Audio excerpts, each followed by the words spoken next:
नमस्कार, सुप्रभात। स्वागत एक बार पुनः आप सभी का सब रंग कार्यक्रम में।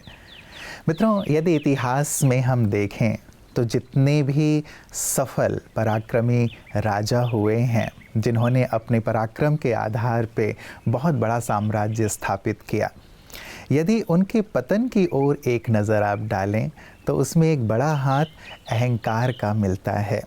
यदि उनके अंदर अहम नहीं होता तो वो लोगों से शत्रुता नहीं करते। यदि उनमें अहम नहीं होता तो लोगों को वो अपमानित नहीं करते। यदि अहम नहीं होता तो अनावश्यक रूप से बहुत सारी जो ऐसी चीज़ें हैं जो नहीं की जानी चाहिए एक सफल सम्राट को, वो कर दिया करते थे। वास्तव में बात अब सम्राट की करें या फिर अपनी करें, बात एक ही होती है। हम यदि अपने जीवन में सफलता के शिखर की ओर बढ़ रहे हैं या शिखर पर हैं, हमें भी इस बात का बहुत ध्यान रखना चाहिए कि हम इस अहम रूपी शत्रु को अपने जीवन में प्रवेश ना करने दें।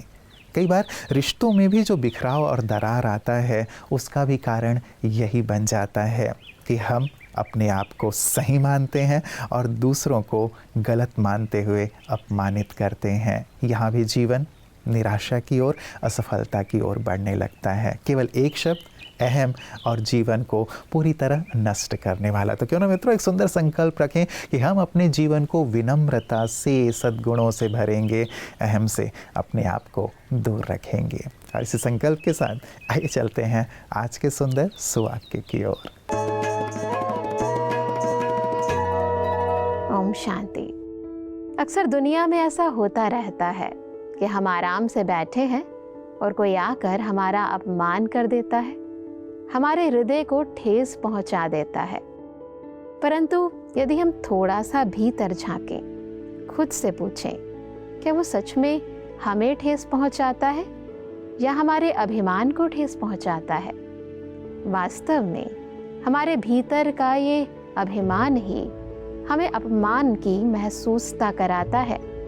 और जिस पल हम इस अंदर के मैं और मेरेपन के अभिमान को खत्म कर देते हैं, निमित्त भाव का गुण अपना लेते हैं, उसी पल से अपमान की महसूसता भी खत्म हो जाती है। और उसके बाद चाहे हमें कोई कुछ भी कहे, कुछ भी करे, हमें कोई भी बात ठेस नहीं पहुंचा सकती।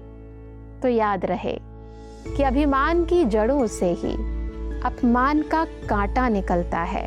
इन्हें काट देने से आराम, सुख और चैन का फूल खिलता है। ओम शांति।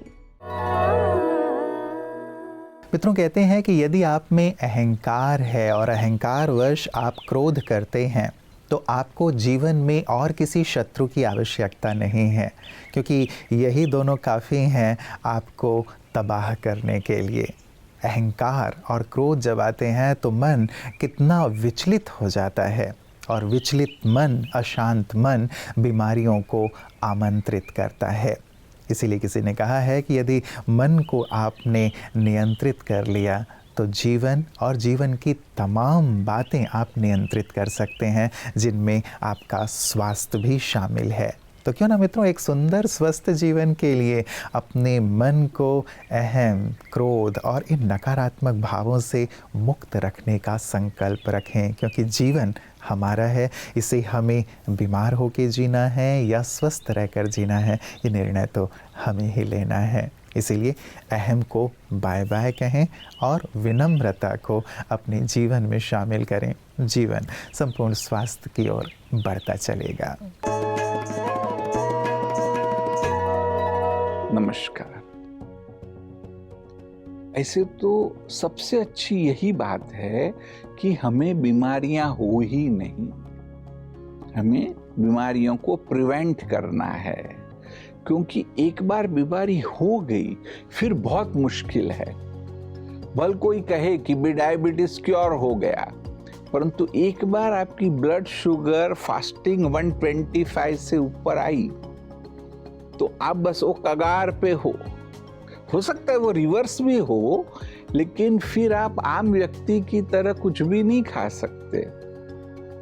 एक दिन एक्सरसाइज नहीं की ऐसा नहीं कर सकते, क्योंकि हार्मफुल इफेक्ट होती ही रहनी है।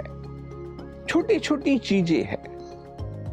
जैसे उदाहरण के रूप में सवेरे थोड़ा जल्दी उठने लगो। रात को थोड़ा आप सोचो कि मैं आधा घंटा जल्दी सोता हूं, सवेरे आधा घंटा जल्दी उठता हूं। आप खुद देखना, उससे बहुत सारी चीजें होगी, हड़बड़ी नहीं होगी, आपको टाइम मिलेगा। जो भी आप प्रक्रिया दिनचर्या कर रहे हैं, फिर टाइम होगा तो आप खुद थोड़ा सा कुछ सोचेंगे कि चलो मैं 2 मिनट में मॉर्निंग वॉक करता हूं। या तो जो सबसे इंपॉर्टेंट है कि अगर आपके घर में ही सूर्य की किरणें आती है तो सवेरे सूर्य को देखो, उसके बहुत फायदे हैं। सिर्फ विटामिन D3 नहीं, लोग कहते क्या झंझट मारी हो, तो मैं तो D3 की गोलियां लेता ही हूं। नहीं, ये एक सर्केडियन रिदम है हमारे में कि जिसके बहुत सारे फायदे हैं। तो सूरज को जरूर आप 10 मिनट देखो। डोपामाइन एक केमिकल है कि जो हमें मोटिवेट करता है, तो वह उसको आप देखते हैं तो डोपामाइन भी रिलीज होता है, और भी बहुत सारे फायदे हैं। तो ऐसे छोटे छोटे कदम जरूर उठाओ कि जिससे न केवल स्वास्थ्य, परंतु आप देखना आपका एनर्जी लेवल भी अच्छा होगा। ओम शांति। मित्रों, संसार के प्रायः सभी धर्म, सभी संप्रदाय, मठ, पंथ इस बात का ही सुंदर ज्ञान देते हैं कि जीवन को काम, क्रोध, लोभ, मोह और अहंकार से मुक्त रखें। कितना मुक्त हो पाते हैं वो एक अलग बात है, लेकिन ये सुंदर ज्ञान सभी अवश्य प्रदान करते हैं। मित्रों, ये ज्ञान तो हमें भी है कि ये बुराइयां हैं और ये हमारे जीवन को नष्ट भ्रष्ट करती हैं, हमें पतनगामी बनाती हैं, लेकिन हम इनसे मुक्त भी नहीं हो पाते। योग ही वो साधन है, वो माध्यम है जिसके द्वारा हम अपनी इन विकृतियों पर विजय प्राप्त कर सकते हैं, क्योंकि योग हमें परमात्मा से जोड़ देता है और परमात्मा से मिलने वाली शक्तियाँ इन तमाम बुराइयों को, इन भूतों को हमसे दूर भगा देती हैं। और योग की इन्हीं सुंदर गहनतम बातों को प्रतिदिन हम सुन रहे हैं योग एक जीवन दर्शन में।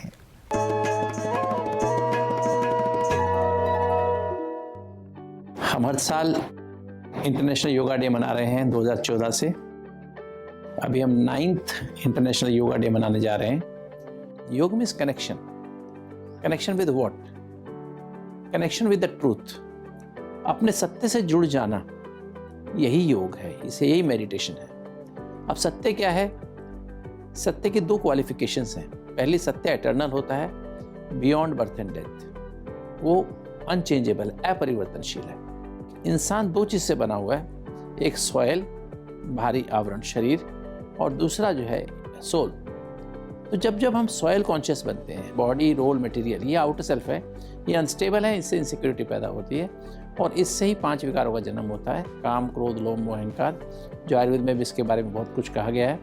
उससे टाइप ए बिहेवियर पैदा होता है, उससे एंजाइटी पैदा होती है, उससे एंगर पैदा होता है, उससे हमारा मूड ऑफ डिप्रेशन पैदा होता है, और मूड डिसाइड्स अवर फूड। फिर जब मूड हमारा ख़राब होता है, स्ट्रेस में होते हैं, तो हम रॉन्ग फूड खाते हैं, जंक फूड्स खाते हैं, उसमें खुशी ढूंढते हैं। जबकि योग या मेडिटेशन क्या है? वो सोल कॉन्शियस अप्रोच है। जब आप सोल कॉन्शियस होते हैं तो स्टेबिलिटी आती है और फुल प्रूफ सिक्योरिटी आती है। तो इससे क्या होता है, ऑटोमेटिक आपके अंदर जो आत्मा के साथ इनेट क्वालिटीज़ हैं, जैसे आप आग की फर्नेस के पास जाएं तो वहाँ पर जो है क्या होगा, अपने आप गर्मी लगती है, मांगनी नहीं पड़ती। इसी तरह से जब आप सोल कॉन्शियस होते हैं तो ऑटोमेटिक आपके अंदर 7 एनर्जीज आपके अंदर मैनिफेस्ट करती हैं।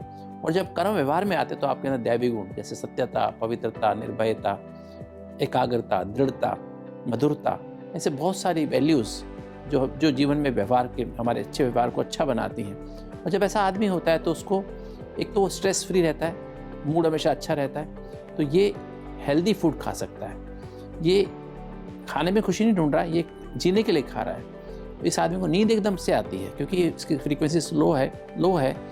10 बजे सो जाते हैं, ब्रह्म मुहूर्त में उठ के मेडिटेशन करते हैं, और क्योंकि अर्ली मॉर्निंग उठते हैं तो काफ़ी समय एक्सरसाइज करने का, खुली हवा में फ्रेश सनराइज़ के बाद करने का मिलता है। जो इंटरनेशनल योगा डे मना रहे हैं हम, इसमें हम सारे विश्व को संदेश दें कि राजयोग मेडिटेशन एक पेनेशिया है, एक न्यू वे ऑफ लाइफ है, जिसमें हम हेल्दी और हैप्पी लाइफ जी सकते हैं और अपने साथियों को, अपने घर के परिवार के मेंबर्स को और अपने समाज के मेंबर्स को, अपने देश को और सारे विश्व को हेल्दी और हैप्पी बना सकते हैं। ओम शांति। मित्रों, कहते हैं कि पूरी दुनिया को आप जीत सकते हैं संस्कार से, और पूरी दुनिया जो आपने जीती हुई है उसे हार सकते हैं अहंकार से। संस्कार और अहंकार दो मिलते जुलते शब्द हैं, लेकिन एक प्रकाश और एक अंधकार के समान, एक फर्श में पटक देने वाला और एक अर्श पर ले जाने वाला। कैसे हम अपने संस्कारों को दिव्य करें, श्रेष्ठ करें, महान करें, ताकि हम अर्श पर पहुंच जाएं, सफलता के शिखर पर पहुंच जाएं और सबके दिलों पर भी राज्य करें। यही सुंदर कला, यही सुंदर ज्ञान ब्रह्म कुमारियाँ सभी को प्रदान कर रही हैं।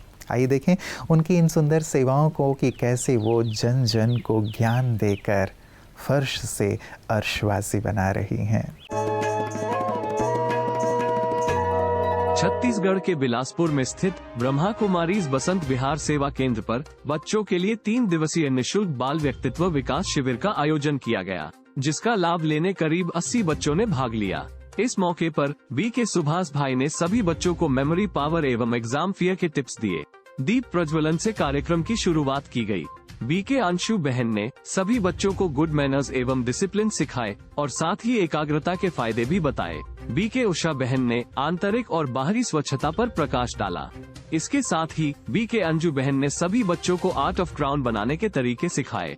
कार्यक्रम का संचालन बीके पूजा बहन ने किया। शिविर के समापन पर बच्चों ने अपने अनुभव भी साझा किए। इसमें बहुत नई नई चीजें सीखने को मिली, जैसे कि art and craft, dance, meditation और भी बहुत कुछ। बीके दीपा बहन ने एरोबिक्स द्वारा सभी का मनोरंजन भी करवाया।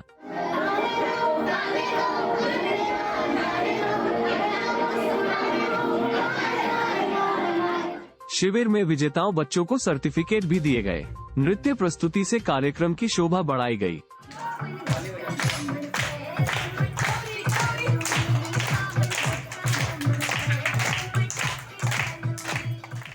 ब्रह्मा कुमारी रानू दीदी जी ने सभी को संस्था का परिचय एवं परमात्म संदेश दिया।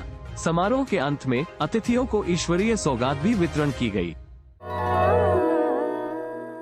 तो मित्रों, आज के सबरंग से हम एक संकल्प जरूर लें कि हम अहम से अपने आप को मुक्त करेंगे, क्योंकि कोई कितना भी बड़ा हुआ है, चाहे वो रावण और कंस जैसे रहे महापराक्रमी, महाबलशाली और बड़े बड़े साम्राज्य जिनके पास थे, वो भी केवल अहम के कारण ही नष्ट हो गए।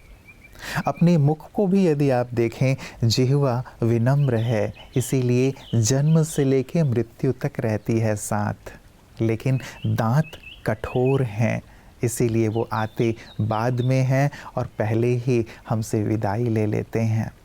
तूफान में भी जो पौधे लचीले होते हैं, झुक जाते हैं, वो सरवाइव कर जाते हैं, लेकिन जो अकड़ के खड़े रहते हैं वो उखड़ जाते हैं। अहम इतना नुकसान पहुंचाता है मित्रों। क्यों ना अपने जीवन में हम सरलता को, शालीनता को, विनम्रता को स्थान दें, ताकि अहम सदा के लिए हमसे दूर हो जाए और हम अपने जीवन में संपूर्ण सफल हो सकें और आनंदित जीवन जी सकें। गहराई से इस पर विचार कीजिएगा। कल पुनः कुछ सुंदर बातों के साथ आप सबसे मुलाकात होगी। नमस्कार। ओम शांति।